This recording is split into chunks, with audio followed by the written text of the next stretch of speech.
केंद्रीय प्रवृत्ति के माप।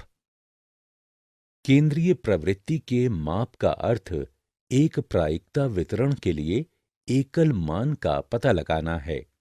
इसे सांख्यिकीय औसत के नाम से भी जाना जाता है।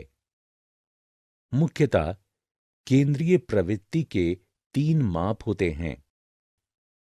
माध्य।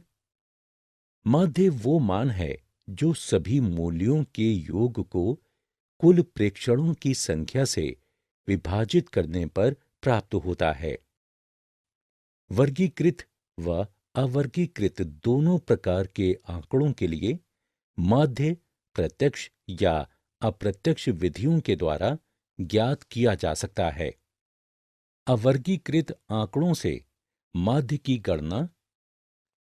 अवर्गीकृत आंकड़ों में किसी भी वर्गीकरण के बिना सूचीबद्ध किए गए अपरिष्कृत आंकड़े होते हैं।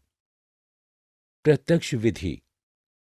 प्रत्यक्ष विधि में माध्य की गणना करने के लिए प्रेक्षणों के सभी मूल्यों को जोड़कर घटनाओं या पदों की कुल संख्या से भाग देते हैं। अप्रत्यक्ष विधि।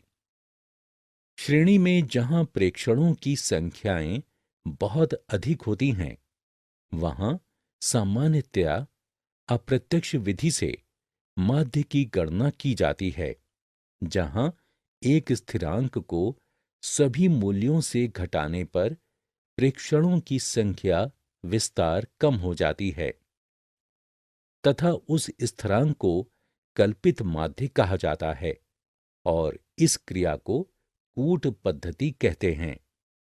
वर्गीकृत आंकड़ों से माध्य की गणना। प्रत्यक्ष विधि।